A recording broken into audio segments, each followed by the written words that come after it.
В детский сад без справок. С началом нового учебного года родителям больше не надо будет предоставлять в дошкольные учреждения медицинские справки из поликлиники, которые раньше предоставлялись ежегодно. Теперь справки понадобятся только тем детям, которые оказались в местности, где были зафиксированы эпидемии. При этом в рамках перехода на электронный документооборот с осени текущего года такой учет должен будет вестись автоматически. Если ребенок пропустил более 5 дней, его адрес сверяют с имеющимися в распоряжении Роспотребнадзора данными о очагах инфекции. В случае выявления совпадений с родителями детей свяжутся по электронной почте или отправив СМС-сообщение. Если такого сообщения в семье не получали, то справка не потребуется.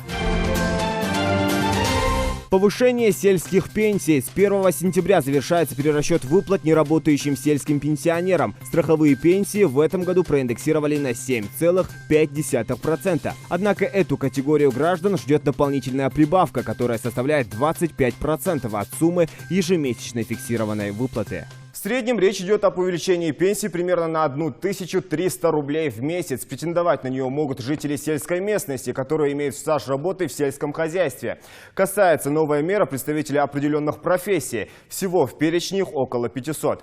При этом дата 1 сентября скорее условная. Перерасчет начался еще в начале года и проводился в автоматическом режиме. То есть заявлений самих пенсионеров для этого не требовалось. Для большей части пенсионеров, которые могли претендовать на увеличение выплат, он был проведен еще в начале года. Однако и 1 сентября он не заканчивается. Дальше работа будет вестись в текущем режиме, в том числе на основании заявлений от граждан.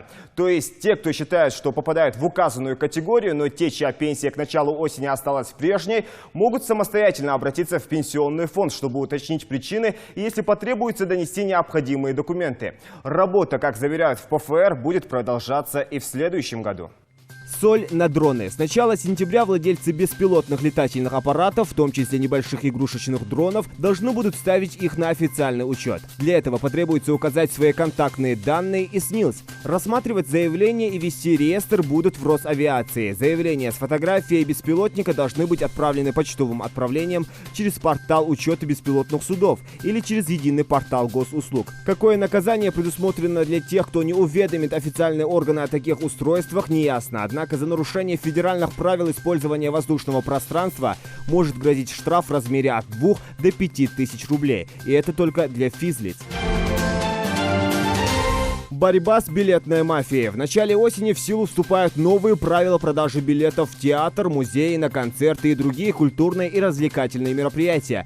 Среди основных требований запрет на продажу билетов выше указанной на нем цены, на перепродажу их неофициальными посредниками, а также установлены ограничения по размеру наценки, которую может устанавливать посредник. Чтобы получить назад полную стоимость билета, сдать его нужно будет не позднее, чем за 10 дней до начала самого мероприятия. Исключение будет сделано в тех случаях, когда возврат связан с болезнью покупателя или смертью кого-то из близких родственников, в том числе вне зависимости от того, когда именно был сдан билет.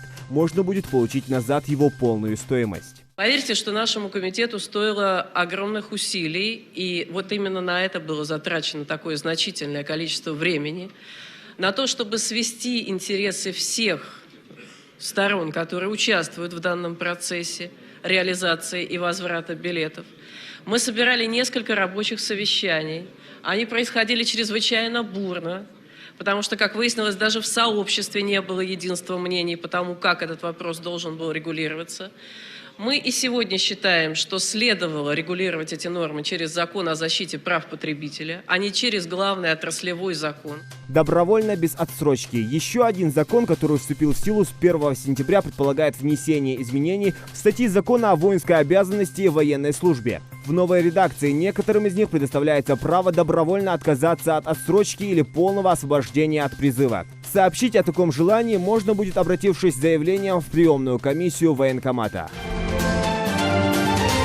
Также с сентября можно будет оформить мелкую аварию по Европротоколу с помощью портала госуслуг. Для этого достаточно в смартфоне установить приложение «Помощник ОСАГО» и иметь электронную подпись. А если у водителя не окажется полиса обязательного страхования, он будет обязан заплатить повышенный штраф.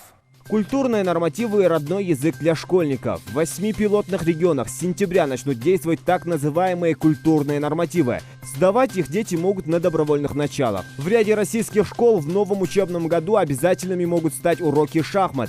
Школьники уже начали заучивать названия шахматных фигур. Обязательными также должны стать два новых предмета – родной язык и литература. Зелимхан Калоев, Люба Газикова, Новости 24.